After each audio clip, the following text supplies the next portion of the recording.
오늘 읽은 본문으로 내가 너희 안에 있는 것을 알리라 라는 제목으로 하나님의 말씀을 나누겠습니다. 제가 여러분들과 함께 신앙생활을 하고 있습니다. 저도 이곳에 담임 목사로 부름받아서 하나님 주신 사명을 감당하고 있습니다. 담임 목사의 사명 중에 하나는 성도로 하여금 온전한 신앙생활을 하도록 돕는 것에 있다라고 성경에 기록하고 있습니다. 그런 사명에 제가 충실하면서 여러분들과 함께 보내면서 여러분들 가운데 알려주고 싶은 한 가지 사실이 있어요. 이 사실을 제가 여러분들 가운데 매우 강조해왔고 반복해왔습니다. 그것은 여러분이 가지인 줄 알아야 된다는 것이에요. 여러분, 가지인 줄 아는 것이 매우 중요합니다. 내가 가지인 줄 알아야지 내 인생을 통하여서 하나님께 붙어 있을 수가 있기 때문인 것이에요. 이렇게 가지인 줄 아는 사람은 내 인생의 보혜사, 즉 돕는 자가 필요하다는 것을 알게 되어져요. 왜냐하면 내가 가진 줄 알기 때문에 그것을 누리며 사는 것이 굉장히 자연스럽기 때문인 것입니다. 여러분, 한번 생각해 보세요. 우리가 왜 밥을 먹습니까? 왜 우리가 잠을 자죠? 왜 우리가 돈을 버는데 그렇게 여러분의 시간을 다 들이십니까? 또 왜 꼭 여행을 가야지 여러분의 삶의 의미를 알 수 있죠? 그것은 그렇게 해야지만 그것이 나에게 필요한 줄 알기 때문에 그렇게 해야지만 여러분들이 마음이 괜찮아지기 때문이에요. 즉 여러분들에게 필요한 것이기 때문에 굉장히 자연스럽게 그것을 필요로 하고 그것을 위해 시간을 쓰는 것이에요. 굉장히 자연스럽습니다. 저도요, 이 자연스러움을 느끼면서 제가 한때는 저도 신앙생활을 해오면서 어려울 때가 있지 않았겠습니까? 기도하기 쉽지 않고 성경 읽기 쉽지 않았을 때가 있습니다. 그때 제가 참 많이 생각했던 것이, 이렇게 내가 밥을 먹고 잠을 자고 돈을 버는데 이렇게 내가 애를 쓰면서 때로는 여행 가고 싶어서 그 여행에 번 돈을 다 쓰면서 내가 즐거워하는 내 모습을 보면서 이게 굉장히 자연스러운데 나의 신앙생활도 이렇게 자연스러웠으면 좋겠다라는 생각을 참 많이 했습니다. 기도하는 것도 꼭 그렇게 하기 싫은 것 억지로 하듯이 하는 것이 아니고, 성경 읽는 것도 꼭 그렇게 결단을 해야만 읽는 것이 아니라 자연스러우면 좋겠다는 생각을 정말 많이 했어요. 왜 이것은 이렇게 자연스럽지 못할까? 그때 주님의 말씀이 생각이 났죠. 자, 요한복음 15장 4절 말씀입니다. 우리 같이 한번 읽어볼까요? 요한복음 15장 4절 시작. 내 안에 거하라. 나도 너희 안에 거하리라. 가지가 포도나무에 붙어 있지 아니하면 스스로 열매를 맺을 수 없음같이 너희도 내 안에 있지 아니하면 그러하리라. 예수님께서 저에게 내 안에 거하라 라고 말씀하셨습니다. 그런데 저는 이때 기도를 했죠. 주님 안에 내가 거하지 못합니다. 그렇게 살지 못해서 죄송합니다. 이런 기도 정말 많이 했어요. 근데 이런 기도를요, 일주일마다 한 번씩 하면 계속 할 만합니다. 한 달에 한 번씩 하면 계속 할 만해요. 그런데 제가 훈련받을 때가 있었습니다. 훈련받는데 기도해야 되는데 이 기도를 제가 매일 하고 앉아 있는 거예요. 매일매일. 매일매일 하니까 문제가 되더라고요. 매일매일 이 기도하니까 어느 순간 기도하기가 싫어지고 답답함이 몰려오는 거예요. 왜 나는 계속 기도를 이렇게밖에 못하지? 매일 기도하다 보니까 답답해졌어요. 가끔 할 때는 답답함이 없었는데 훈련받으면서 매일 하다 보니까 답답해졌어요. 이게 매일 하다 보니까 참 신기하네. 여러분, 기도 매일 하면 첫 번째 현상이 답답해질 수 있어요. 왜냐하면 진짜 내 문제를 봉착하게 되거든요. 기도를 매일 하다 보면 이제 하나님 앞에 가면을 쓸 데가 사라져요. 내 있는 모습 그대로가 다 드러납니다. 그러다 보니까 그때 한 구절에서 제 눈이 멈추는 것을 경험했어요. 그것이 요한복음 15장 5절 말씀입니다. 요한복음 15장 5절 시작. 나는 포도나무요 너희는 가지라. 그가 내 안에 내가 그 안에 거하면 사람이 열매를 많이 맺나니 나를 떠나서는 너희가 아무것도 할 수 없음이라. 제가 이 말씀을 묵상하면서 내 안에 거하라고 말씀하십니다. 그런데 그 거하라고 하신 말씀 중에서 이 말씀을 통해서 내가 왜 주님 안에 거하지 않는가를 확실하게 알았어요. 산책을 하다 보면, 사실 제가 이제 산책을 그리 좋아하지 않은 20대를 보냈습니다. 저는 20대에 바빴기 때문에 일을 하는데 거의 제가 몰입되어 있었기 때문에 지금은 산책을 좀 즐기나 그때는 산책을 즐기지 못했을 때였어요. 그런데 제가 훈련 받을 때 특별히 DTS를 받거나 아니면 제주도에 가서 FCM 기초상담훈련학교를 받을 때 거기서 학교에서 늘 강조하던 것이 아침 먹고 묵상하는 거예요. 그리고 묵상하면서 산책을 하라는 거예요. 그렇게 산책을 많이 시켰어요. 오늘 산책하는데 떨어진 가지가 있었습니다. 이 말씀을 묵상하는 가운데 그 떨어진 가지가 있었죠. 자, 그 가지를 살펴보면서 문득 생각했어요. 저 가지를 살리려면 어떻게 해야 되지? 그럼 가지를 살리는 방법은 굉장히 자연스럽습니다. 살리려는 마음만 있으면 그 가지가 마르기 전에, 그러니까 완전히 세포가 죽기 전에 나무에 다시 붙여야지만 삽니다. 방법이 없어요. 그것 외에는. 그러니까 가지가 나무에 잘 붙어 있으면 살고 열매를 맺는 것은 굉장히 자연스러운 것이에요. 이 가지를 살리려고만 한다면 꼭 그 방법밖에 없습니다. 그러니까 그 방법밖에 없고 살리는 마음이 강하기 때문에 당연히 이 가지를 접붙임하게 되는 것이죠.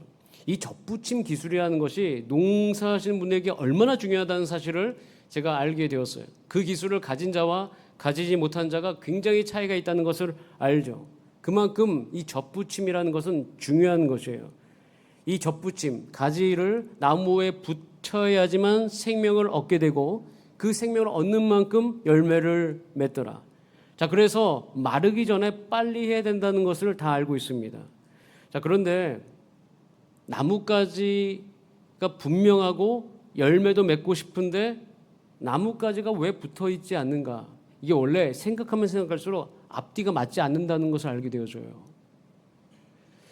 제가 여러분들 가운데 정말 많이 이야기했던 것이 뭐냐면 우리가 왜 기도하지 않는가? 우리가 왜 예수님께 붙어 있지 않는가? 그것은 아직도 내가 스스로 가지다라고 생각하지 않고 있다는 증거입니다. 그리고 가지인 줄 아는데 성경에서 이야기하는 열매 맺기를 기대하지 않는 것입니다. 이 두 가지의 문제가 반드시 있습니다. 이 두 가지의 문제가 우리 가운데 있기 때문에 사실은 우리가 가지임에도 불구하고 붙어 있지 않는 거예요. 내가 가지인 줄 아직 모르고 있는 거죠. 그냥 이것은 비유일 뿐이고 이 말씀과 상관없이 우리는 그저 살아갈 때가 많이 있다는 것이에요. 우리가 신앙생활을 하기 전에 예수님께서 정체성에 대한 이야기를 많이 해줍니다. 내가 누구고 예수님이 누구시고 너희가 누구다라는 말을 참 많이 해주시는데 예수님께서 이런 정체성을 제자들 가운데 알려주시거든요. 저도요, 여러분들이 가지인 줄 아는 것이 제가 목회하는 동안에 제 이 목회의 방향에 굉장히 중요한 목적이에요. 제가 우리 교회 안에서 제자 훈련을 시작하려는 이유도 이것인 것이에요. 한번 따라할까요? 내가 가지인 줄 알아야 된다. 가지인 줄 모르면요, 신앙생활 아무리 해도 저 이렇게 좀 과격하게 이야기할 수 있어요. 소용이 없습니다. 이유는 한 가지예요. 예수님과 함께 거했던 예수님의 제자들을 보면 예수님이 3년 6개월 동안 제자들 가운데 원하시는 게 있을 거 아니에요. 그 원하시는 게 똑같거든요. 예수님이 요한복음 15장이라고 하는 것은 예수님이 십자가에 지기 바로 직전인 것입니다. 직전에 제자들 가운데 이렇게 이야기했다는 것은 이것 하나 알려주시기 위해서 예수님은 3년 6개월의 시간을 제자들 가운데 쏟아 부었다는 거예요. 그만큼 이 진리는 굉장히 중요한 것이에요. 굉장히 중요한 진리를 지금 이야기하고 있는 것입니다. 이 진리를 모르면 우리 신앙생활 하면서 우리 그리스도인들은 사도행전적 삶으로 갈 수 없다라고 이야기해도 과언이 아닐 정도로 굉장히 중요한 말씀을 하고 있는 거예요. 그러니까 부활 주일 이후에 제가 이 말씀을 나누는 이유도 거기에 포함되어 있는 것이에요. 우리 다시 한번 요한복음 15장 말씀을 읽어볼까요? 요한복음 15장 5절 같이 한번 읽어보겠습니다. 시작. 나는 포도나무요 너희는 가지라. 그가 내 안에 내가 그 안에 거하면 사람이 열매를 많이 맺나니 나를 떠나서는 너희가 아무것도 할 수 없습니다. 예수님의 음성입니다. 너희의 정체성이 가지다라고 이야기하는 거예요. 가지이다. 이 진리를 알게 하는데 3년 6개월을 쓰신 거예요. 너가 앞으로 살아가는 삶에 있어서 너의 정체성을 가지로 여겨야 된다는 것이에요. 주사랑교회 목회와 제자훈련의 반향도 제가 여러분에게 분명히 이야기합니다. 이것이에요. 왜냐하면 예수님도 이 목적을 가지셨기 때문에 예수님의 몸된 교회는 당연히 이 목적을 가져야 되는 것이에요. 여러분들이 가지인 줄 알게 되기를 간절히 바랍니다. 이것이 왜 중요한가? 왜 중요하냐면 자신이 가지인 줄 안다는 것은요, 예수님의 제자들이 지금 성령 받기 전에 굉장히 중요한 상태에 있는데 그 상태가 뭐냐면 예수님이 계실 때와 함께 계실 때와 예수님이 없을 때의 차이를 아는 거예요. 그 차이를 분명히 알고 있습니다. 이 차이를 아는 자만이 자기가 가지인 줄 아는 거죠. 자, 우리의 현재의 모습을 한번 진단해 봅니다. 왜 우리는 기도하지 않는가? 왜 나는 성경을 읽지 않는가? 아직 여러분들이 기도할 때와 기도하지 않을 때의 차이를 모르기 때문이에요. 정말 연세가 많으셔서 걷는 것이 쉽지가 않아가지고 가끔씩 새벽 예배에 권사님께서 새벽 예배에 오시는 것이 어떻게 이 겨울에 특별히 이렇게 길이 미끄러울 때마다 걱정이 될 때가 있습니다. 물어봐요. 왜 이렇게 나오시죠? 그런 분들이 대부분 이렇게 대답합니다. 기도하지 않을 때와 기도할 때의 차이가 너무 크다는 것이에요. 너무 큰 줄 알기 때문에, 그걸 몸이 알기 때문에 기도하러 나올 수밖에 없다는 거예요. 그 말을 들으니까 정말 맞아요. 이유는 운동을 계속 하시는 분들도 똑같은 말씀을 하시더라고요. 그렇게 왜 뛰세요? 그렇게 왜 근력 운동을 하세요? 그렇게 물어보면 운동을 할 때와 안 할 때의 차이를 내 몸이 안다라고 합니다. 그래서 그것을 해야지만 내 몸이 딱 잡혀 있는 것을 느끼기 때문에 운동을 안 할 수 없는 것이죠. 자, 그러면 어떻게 그렇게 육체가 운동의 차이를 아는가? 사실 그걸 곰곰이 생각해 보면 저도 해보니까 운동을 꾸준하게 했던 분들이 그걸 아시더라고요. 그래서 그 차이, 운동을 어떻게 배우나 그 차이를 알 때까지 우선 운동을 꾸준하게 몸의 건강을 위해서 해보라고 권면하는 거예요. 그럼 마찬가지입니다. 교회에서 해야 될 일이 뭐냐면 우리 성도님들이 기도할 때와 기도 안 할 때의 차이를 알게 해야 돼요. 성경을 읽고 그 성경 말씀대로 사는 것과 살지 않는 것의 차이를 알게 해야 되는 것이에요. 예수님이 계실 때와 계시지 않을 때의 차이를 못 느끼면 우리 신앙생활의 발전은 굉장히 더딥니다. 성령 충만한 삶으로 가기가 어려워요.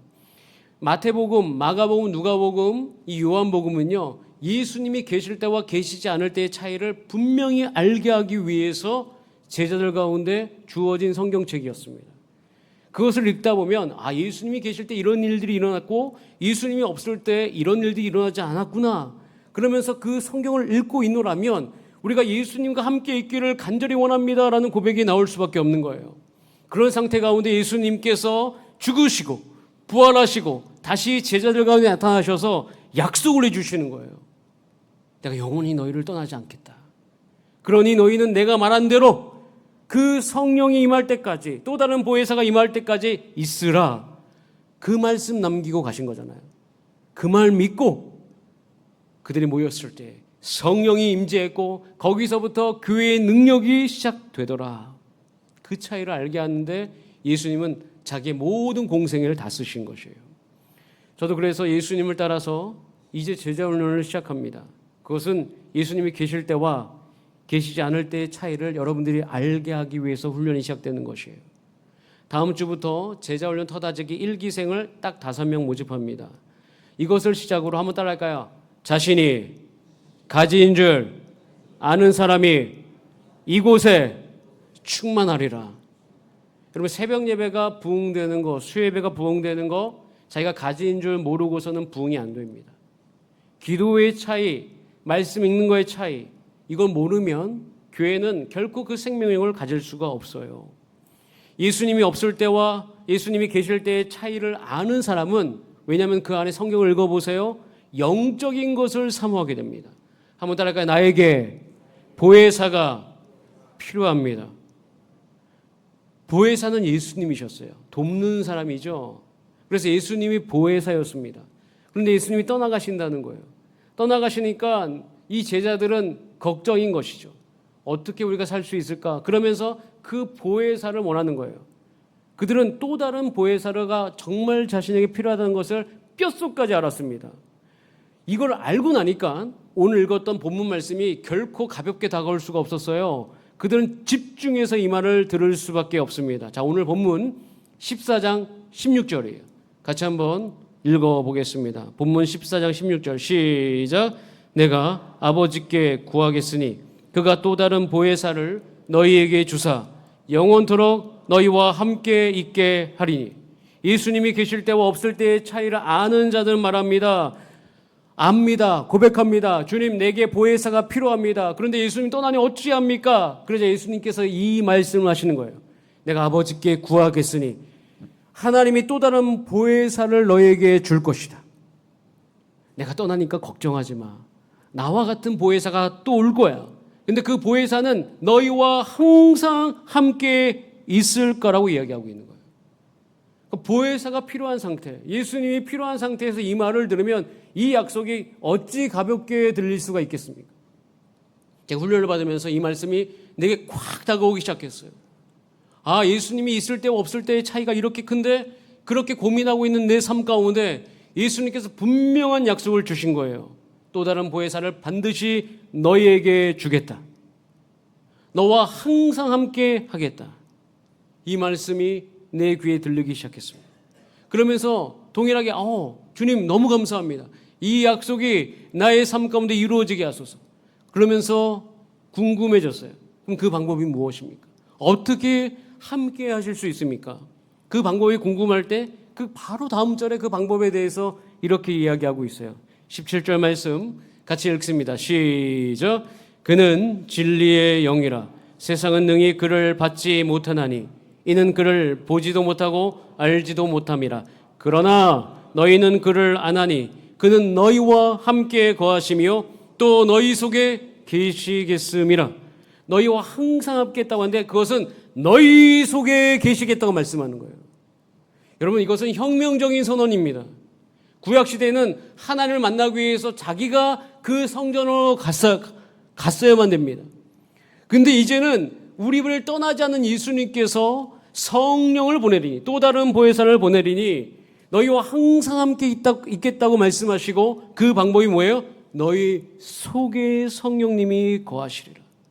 그 방법이 나의 속에 계시겠다고 말씀하시는 거예요. 제가 이 말을 믿어지기 시작하니까 제 인생 가운데 기도하지 않고 못 배기는 마음이 있더라고요. 그때부터 제가 새벽 예배를 나가기 시작했어요. 예수님이 내 안에 거하시겠다고 약속을 하셨으니 이 약속이 내 인생 가운데 이루어지게 하소서. 이 약속을 믿고 나가니 19절 말씀이 너무나도 명확해지는 거예요. 이 약속 믿고 기도하고 있으니까 14장 19절이 이렇게 되어 있어요. 조금 있으면 세상이 다시 나를 보지 못할 것이로되. 보지 못하죠. 왜? 예수님은 더 이상 육체로 이 세상에 거하지 않습니다. 예수님은 죽으셨고 십자가에 달려 돌아가시고 부활하시고 승천하셨어요. 육체가 없습니다. 다시 나를 보지 못할 것이로되 그러나 너희는 나를 보겠다. 성령님이 임하여서 너희가 나를 보겠다고 말씀하는 거예요. 그러면서 이렇게 이야기하죠. 따라할까요? 내가 살아있고 너희도 살아있겠습니다. 여러분, 이것은 교회의 신비입니다. 앞으로 이 땅에 교회가 세워지는 한 우리가 누려야 될 영원한 영광과 신비가 여기에 있어요. 이 영광이 2000년 안에 하나님의 몸된 교회 안에서 이루어지고 있고 우리는 그것을 보고 왔습니다. 지금도 경험할 것이고 이 바톤은 2100년으로 연결될 것이에요. 예수님이 이 말씀이 그대로 이루어졌어요. 내가 너희 속에 있겠다라고 이야기하면서 이 말씀, 내가 살아있고 너희도 살아있겠으니 너희는 나를 보겠다고 이야기하는 거예요. 여러분, 이 약속 믿고 우리는 예배하고 있는 거예요. 저는 이 약속 믿고 수요 예배를 드리기로 결정했습니다. 주님, 부활하신 예수님께서 우리 교회 모든 예배 가운데 나타나게 하여 주시옵소서. 교회는요, 살아계신 예수님을 보게 될 것이에요. 이것이 이 약속을 믿고 살아가는 이 하나님 나라의 영광인 것입니다.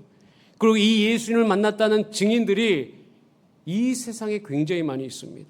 많은 교회들이 부흥하고 있고 지금 그 이야기들과 예수 그리스도를 경험했다는 그 증언들이 쏟아져 오고 있는 것이에요. 그러면서 이 말씀은 분명히 이루어지고 있구나. 주여, 여기 모인 이 주사랑교회 안에 하나님의 부르심이 있고 하나님의 백성이라 일컫는 성도들이 가운데 이 말씀을 이루어 주시옵소서. 자, 이 말씀이 이루어질 때에 한 가지 우리 가운데 오는 은혜가 오늘 14장 20절, 오늘 설교의 제목이기도 합니다. 같이 한번 읽어보겠습니다. 시작. 그날에는 내가 아버지 안에, 너희가 내 안에, 내가 너희 안에 있는 것을 너희가 알리라라고 되어 있습니다. 여러분이 안다라고 되어 있습니다. 제가 이 말씀 읽고 저는요 가만히 있지 못했습니다.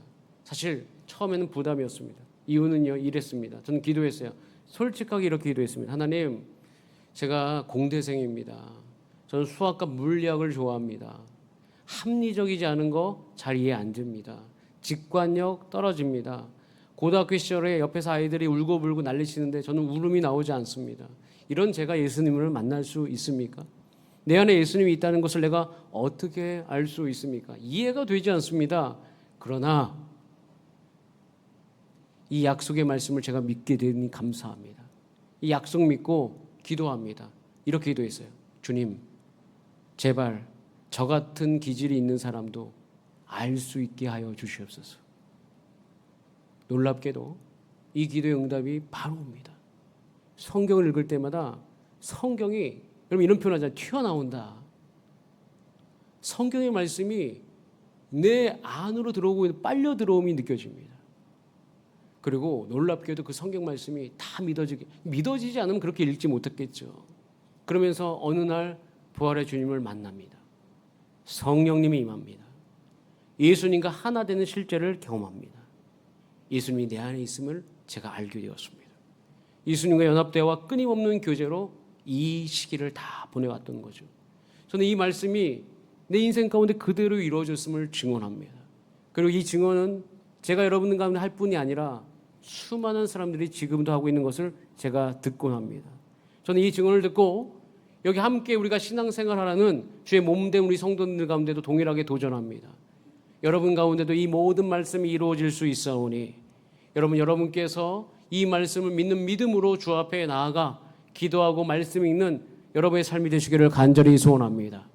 제자들도요, 우리와 똑같이 처음에는 또 다른 보혜사가 필요하다는 말을 이해하지 못했습니다.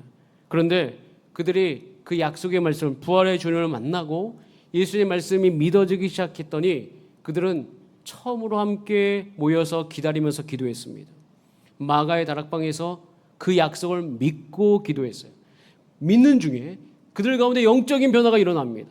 오늘도 이 말을 듣고 믿는 여러분들 삶 가운데 기도의 실제가 있기 시작하면 동일하게 여러분 마음속에서 똑같은 영적인 혁명이 일어나는데 그것은 점점 갈급함이 강해지기 시작합니다. 목마름이 생겨요. 예수님이 계셔야 된다는 생각이 내 육체를 가득 채우기 시작합니다. 그러고 난 다음에 어느 날 어느 순간 정말 성령님은 급한 바람과도 같아요. 어디서 왔는지 어디로 오는지 모르나 그것을 경험한 자는 알아요. 그래서 그날에는 내가 아버지 안에, 너희가 내 안에, 내가 너희 안에 있는 것을 너희가 알겠다는 그 말처럼 어느 순간 내 안에 예수님이 계십니다. 고백을 하게 되더라. 다시 강조합니다. 제자들은요, 예수님이 떠나심이 말 그대로 끝이었습니다. 그래서 그들은 고백할 수밖에 없어요. 예수님 떠나시면 안 됩니다. 또 다른 보혜사가 필요합니다.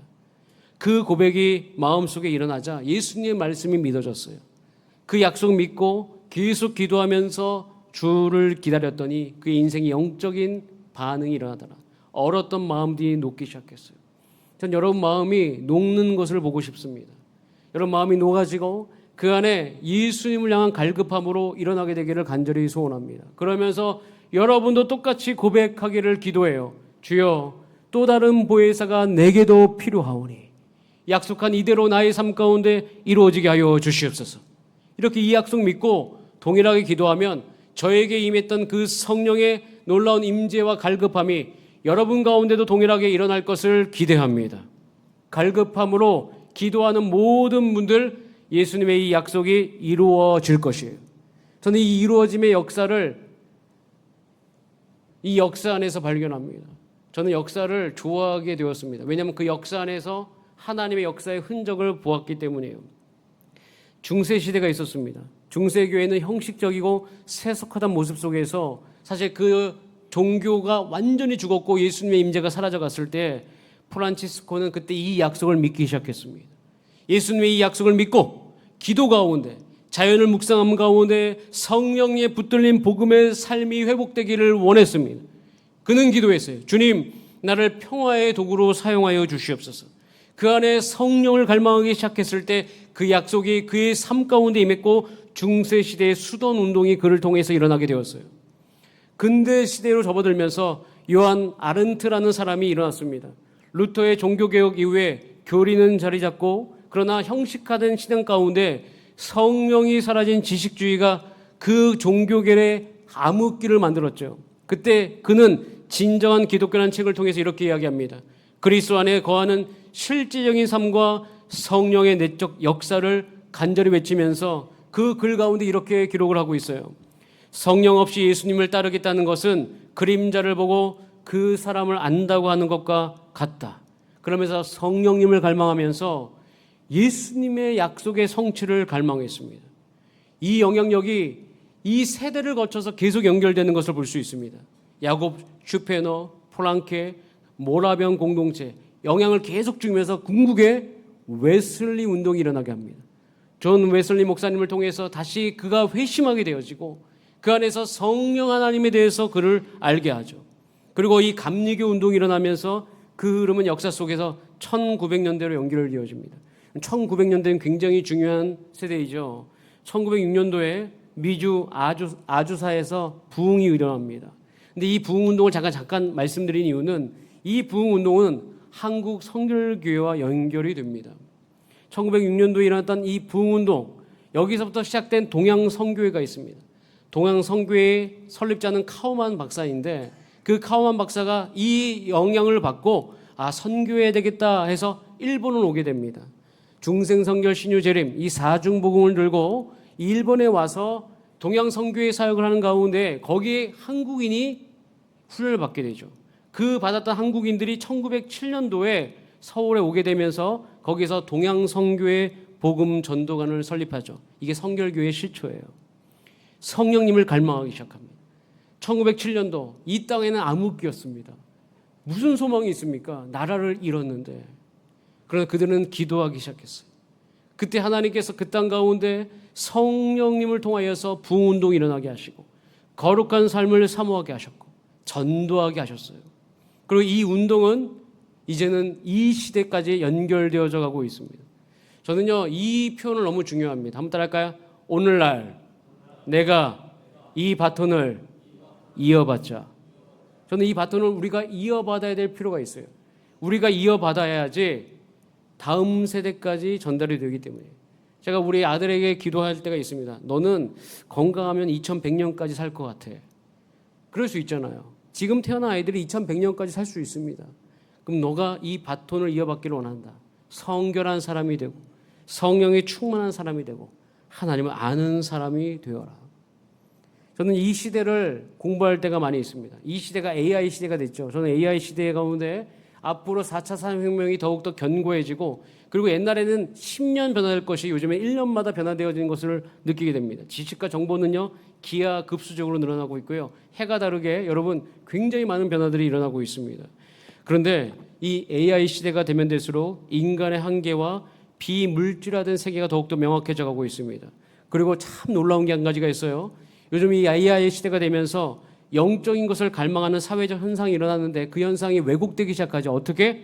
종교에 속하지는 않지만 영적인 것을 추구하는 사람들이 급증하고 있습니다. 중세시대 영지주의자들이 있었습니다. 신비주의자들이 있었는데 예수님과 상관없는 영성을 추구하는 거예요. 요즘도 똑같습니다. 영지주의적 디지털 영성의 시대가 열려버렸습니다. 그래서 그들은요 AI를 통해서 초월적인 존재, 비인격적인 신적인 시스템을 만들어내고 있습니다. 즉 과학적이진 않지만 위로가 되는 것에 집중하고 있어요. 그 위로가 되는 것에 온통 집중하면서 사람들이 달려가고 있습니다. 그러니까 성령도 자기 마음의 안정적인 도구로만 소비하게 되고요. 회개와 순종 없이 좋은 에너지만을 찾는 영성이 굉장히 지금 널리 퍼져가고 있어요. 동시에 자연위기와 생태 영성이 일어나고 있고 모든 생명이 연결되어 있다. 그래서 환경운동이 너무나도 많이 일어나고 있고 그건 좋으나 영성이 융합되는 현상이 일어나고 있습니다. 그리고 심리치유, 명상 중심의 셀프 영성이 생겨나고 있어요. 또 한 가지 제가 지금 그것이 일어나고 있는 것을 발견하는데 AI 기술이 점점 예언적 기능처럼 포장이 되면서 그것을 가지고 어떤 하나님의 뜻을 분별하는 음성처럼 여기게 되어지는 이 디지털 시스템 그 자체에 영적인 권위가 부여되는 현상들이 일어나고 있는 것을 보게 되어집니다. 정보가 굉장히 고도로 발전되는 거죠. 그때 영성을 추구하는 인간의 본질은 더욱 왜곡이 될 수 있어요. 저는 이때 교회는 무엇을 해야 되는가? 다음 세대에 예수 그리스도를 증거해야 되고 다음 세대에 예수님을 아는 지식을 전달해야 되는 우리는 무엇을 해야 되는가? 참된 영성이 드러나야 돼요. 그것은요 어떻게 일어날 수 있습니까? 예수님의 말씀을 믿는 믿음 가운데 시작되어지는 거예요. 지금 교회는 성령님을 갈망해야 됩니다. 사실은 이 AI는 인간이 더 똑똑해진 시대를 주었지만 성령님은요, 사실은 내 인생의 문제를 해결하는 것을 뛰어넘어서 하나님이 누구신지를 기억하게 합니다.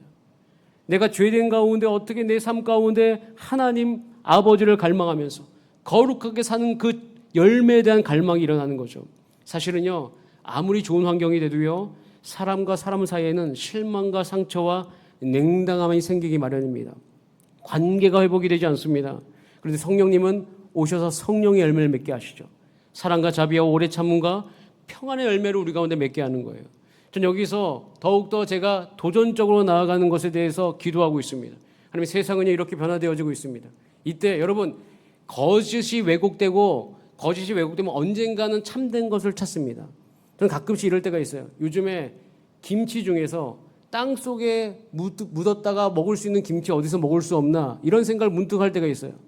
그러니까 김치 냉장고가 생겨가지고 좋긴 한데, 제가 어느 날 식당을 갔는데 김치 맛이 너무 달라서 이 김치가 왜 이렇게 맛있냐 물어봤더니 자기는 땅 속에 파묻는다고 하더라고요. 그러니까 땅 속에 파묻은 김치하고 이 김치 냉장고의 김치가 다른 게 알게 돼요. 그러면서 제가 그때 무엇을 묵상하게 되면, 언젠가는 이런 참된 맛을 지닌 자가 분명히 드러날 수 있는 때가 오구나. 나는 어떻게 살아야 되는가? 아, 그렇게 사는 것이구나. 참된 것을 지니고 이것을 그 다음 세대로 연결해주는 바톤의 역할을 감당해야 된다. 그런 교회를 하나님께서 지금 찾고 계셔요. 그런 교회가 부흥되고 있어요. 그런 교회에 하나님의 생명력을 주고 계셔요.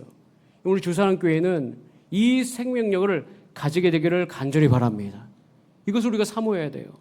자, 우리 같이 한번 요한복음 14장 18절 말씀을 같이 한번 읽어보겠습니다. 요한복음 14장 18절 말씀입니다. 같이 한번 읽어봅니다. 시작.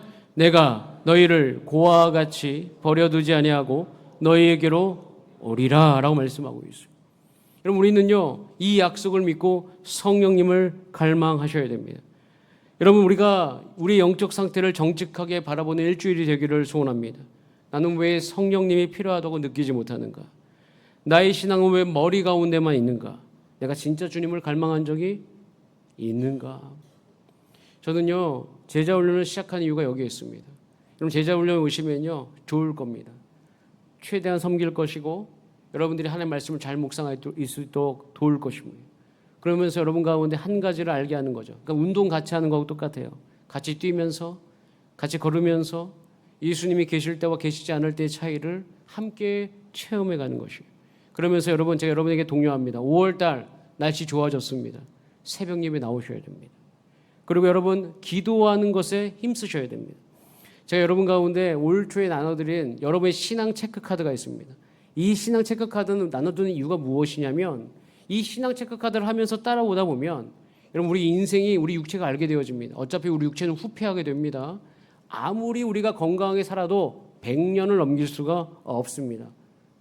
여러분, 우리 가운데 한 가지를 아셔야 돼요. 우리는 이 세상을 살아가는 동안 예수의 생명력을 누려가야 되는데, 그러기 위해서 우리 안에 갈급함이 일어나야 됩니다. 성령 하나님을 갈급해하는 마음인 것이에요. 그럼 어떻게 해야 돼요? 기도해 보셔야 되고 성경을 읽어보셔야 되고 그 안에서 우리가 훈련을 받아야만 되는 것이에요. 갈망이 없으면 교제가 없습니다. 참 이게 무서운 이야기 중에 하나가 뭐냐면, 성령님은 억지로 자기 자신을 드러내지 않습니다. 우리는 분명히 성경에서 표현을 봅니다. 내가 문 밖에 서서 두드린다. 그런데 이 음성을 듣고 여는 자. 저는요, 우리 주사랑교회 성도님을 위해서 중보기도할 때 이렇게 기도합니다. 하나님, 이 시대 가운데 성령님의 음성을 듣고 자기의 문을 여는 자가 여기에 있게 하여 주시옵소서. 자기 만족과 영적인 무감각은요, 성령을 소멸시킵니다. 성령의 음성에 민감하지 않으면 성령의 역사하심이 점점 약해집니다. 우리는 이런 태도로 하나님을 믿을 때가 많습니다. 나는 듣기 싫어. 나는 안 듣고 싶어요. 이렇게 이야기하면서 내가 어려울 때 와서 도와주기를 바라는 그런 신앙생활의 태도가 있을 때가 너무 많습니다. 저는 이 태도가 우리 교회 안에서 변화되어지기를 원합니다. 무슨 변화가? 예수님은 반드시 도와주시죠. 동시에 예수님의 약속의 말씀에 대한 갈급함이 함께 있어야 되겠죠. 주님, 내가 예수님이 필요합니다. 예수님을 갈망합니다. 내가 가지인 줄 알게 하여 주시옵소서. 가지이기 때문에 예수님께 붙어 있지 않으면 나는 성령의 열매를 맺을 수가 없습니다. 그 주님을 갈망하게 하여 주시옵소서. 저는 이 갈망이 이 5월 달에 우리 안에 형성되어지기를 간절히 소원하며 그것에 반응하는 여러분의 삶이 되시기를 간절히 소원합니다. 자, 이것을 알자 적용하면서 이 제자들이 사도행전 1장 13, 14절 이 모습을 드러냈는데요. 같이 한번 읽어봅니다. 이거 읽고 기도하겠습니다. 같이 한번 읽어봅니다. 시작. 들어가 그들이 유하는 다락방으로 올라가니 베드로, 요한, 야고보, 안드레와 빌립, 도마와 바돌로메, 마테와 및 알페오의 아들 야고보, 셀롯의 시몬, 야고보의 아들 유다가 다 거기 있어 여자들과 예수의 어머니 마리아와 예수의 아우들과 더불어 마음을 같이하여 오로지 기도해. 제가 이 말 읽고 이제 이렇게 기도한 적이 있어요. 다 거기 있어. 주님, 저도 여기 있게 하여 주시옵소서. 이 이름에 제가 포함되게 하여 주시옵소서. 저는 이 약속의 말씀이 내 인생 가운데 이루어지기를 소원하오니 주님, 내가 여기에 있을 수 있도록 나를 붙들어 주시옵소서. 여러분의 이름이 여기에 있기를 간절히 소원하며 말씀대로 살아간 여러분의 삶이 되시기를 소원합니다. 몇 분 더 인사하겠습니다. 예수님의 약속은 이루어집니다. 시작. 예수님의 약속은 이루어집니다. 믿고 갈망하고 주 앞에 나아가는 우리 모두가 되기를 바라는 마음으로 찬송 부르고 함께 기도합니다.